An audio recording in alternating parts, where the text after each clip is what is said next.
A very good morning. I am Rini, your anchor for today, and welcome back to Channel 4 News. Bring to you the excites for this week with the headlines.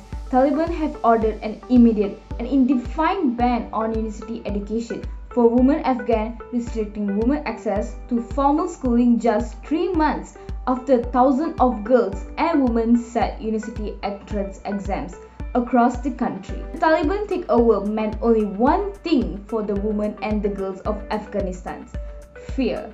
Fear they will lose their freedom, education, and future. This observation has showed us that even in the 21st century, a significant amount of discrimination against people, specifically depending on their gender, in education, providing fundamental human rights and benefits to both gender based on all factors is what gender equality is all about, not eliminating gender differences. Gender equality in education is the right for girls and women, boys and men to equally access, participate in, deliver, and receive the benefits of education. A well-known African proverb says, if you educate a man, you educate an individual. But if you educate a woman, you educate a nation. Now, to understand the reason behind the restriction in the first place, we must understand that Afghanistan has a major issue with its inflexible traditional and religious values, where such beliefs have often placed its women in poor status. Women in Afghanistan are subjected and degraded to be no modern lifestyle. Their rights are often stripped, and their words are often ignored. This bar graph here displays the gender obstacles that most, if not all, women face in Afghanistan to obtain proper education. A simple observation displays that poverty appears to be the biggest obstacle, following insecurity due to extremist elements, the lack of education infrastructure, commonplace women harassment, and the lack of family and community support for proper education. Afghan's biggest problem currently is its GDP, or more specifically, the lack of it on its people. Major sectors have a massive lack in infrastructure, and even with financial aid and material donations from other countries, communities are still unable to fully support themselves. As such, families are often unable to feed themselves, and child labor is commonplace. A statement obtained from the head of a women's shura in Herat reads, when families have financial problems, they usually force the girls to work on farms, and that is like a full-time job, so they cannot go to school. Most girls who drop out of here do so because of their family's poverty. While the factors displayed here are shared factors for gender inequality for education worldwide, a significant outlier here is the fact that early and/or forced marriage. Afghanistan has a significant and commonplace issue with its practice of early marriages, so significant that it's the second highest obstacle government face, but children are often weathered due to Afghan's complex mix of social, economical, and cultural factors. This forces young girls to drop out as society believes that education is unnecessary for the lives that they are about to lead. And providing equal education is essential for the prosperity of the nation itself. Proper and equal education for all, especially women, can provide consequent improvements in social, health, and economic outcomes. Proper education can lead to reduction in pregnancy-related mortality and an overall reduction and proper control of population size, which allows a nation to be able to sustain its population with proper services. On this short segment, I hope that you have obtained a general idea of the issue of the Taliban restricting women to universities and the inequality in education in Afghanistan. While knowing about the issue is one thing, an individual's viewpoint is another. One might agree with the restrictions that the Taliban has implemented even with the information presented. As such, to obtain the viewpoints from others, a short interview session has been done among Taylor students to obtain a more general idea about their opinion on gender inequality in education. Hi, I'm Chloe and I'm a food science student in Taylor's. Hello, my name is Vanishri. I'm doing diploma in business right now. Okay, hi, I'm Cheryl. I'm currently studying in Taylor's University, major in performing arts. Okay, so we would like to ask some questions regarding about the current issue, which is gender inequality in education. So first of all, what are the main obstacles to gender inequality in education? I think the main obstacle is girls or women are not getting the education they deserve,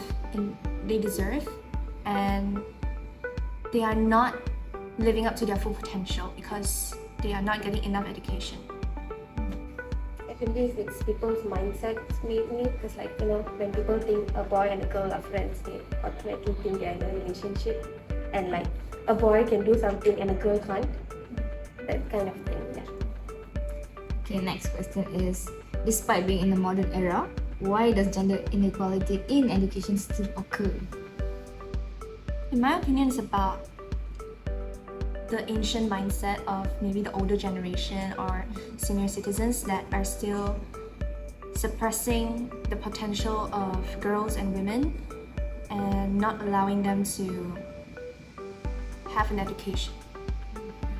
Maybe because some of them they still have those, maybe their mindset is still not so open-minded enough, and due to maybe their parents taught them that what should they do, like taught them the mindset that they used in during their time, then they thought that was correct, so that they were like, oh, then I'm the correct one. So yeah, so they thought it's normal. Yeah. What's your opinion about Afghan women being banned from university? I don't think so. It's fair because everyone should have their rights if they want to like study or not, and I don't see why they cannot, because how do I say it? They also have their own passion to do things, and sometimes in certain if you want to start a job or anything, you need certain qualities, and with education only you can proceed to those things. Oh, actually, when I saw this news, I totally like very shocked lah, because I don't know why does this will happen to like under this modern era, yeah. Then but I still don't understand them, so I really totally disagree about this thing, yeah. Last question. Why is gender inequality in education is an issue?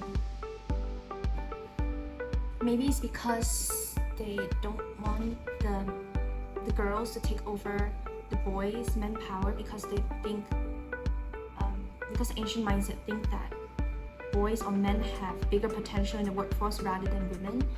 And I think another factor is because of financial. So especially in third world countries, they would prioritize the men to give them education rather than the women. And finally, what are the solutions to solve gender inequality in education? Stop segregating boys and girls. Like, you know, it's fine if they sit in a classroom mixed up with each other and everything, because like nowadays in classrooms, like boys are one side and girls are one side, and parents should be able to trust their children more on who they are friends with. Stuff. Actually, I think they need to like, not they lah. I mean, every one of us, we should explore more other than our own country. We should explore other traditional of other races, their culture. Maybe they can learn more. When they learn more, they will think open-minded a bit, and let yourself be more updated. Like what is happening right now? What's the current situation? So that you won't still like live in the last time like that. Yeah. Thank you.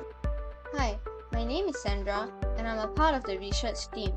Today, I'll be presenting you about our research objectives.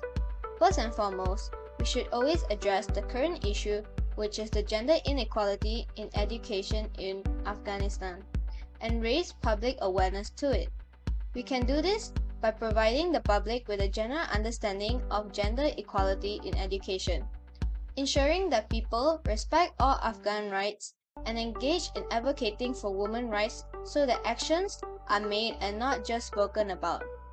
Next, we should support Afghan women in their fight for equality against the Taliban in order for them to be able to pursue an education. This can be done by first finding out the reasons why countries such as Afghanistan forbid women from attending universities in the first place. From there, we can tackle the problem at its core and ensure that there will be nothing to stop women from gaining access to education so that all genders will have the same equal opportunities in building the country's future. So our group has used two methodologies in our research on this topic. The first method is survey questionnaires, and the second method is interview. So we have set 5 to 6 close-ended questions in a Google form, and we distribute it through social media such as WhatsApp and Instagram. So at least 60 respondents are expected in our research. And this surveys method provides us with other people's point of view and help us to discuss the findings better and more accurate with no bias, so that we can draw a clear and better conclusions for our topic. So the second method is interview. We randomly choose 3 students from Taylor's universities and provide 5 questions for them to answer. So this method may take a longer time compared to survey, but it can help us to get a more and detailed information on our topic that we may be neglected in our research. Hence, this may help us to have a better conclusions for our topic. Hi, I'm Karin and I'm here to conclude this whole video. As you can see from the previous part, gender inequality is still a current issue. It is crucial that men and women have the equal rights to pursue education. With the concept of philosophy, being balanced in well-being and holistic can help to create mutual understanding between both genders. We have conducted surveys and interviews to understand the public opinions on gender inequality in education. We hope that by doing this video, we can raise the public awareness of gender inequality in education, and hopefully everyone in the world can have an equal chance to get education. It is time that we all see gender as a spectrum instead of 2 sets of opposing ideals, as Emma Watson has once said. Thank you very much for listening.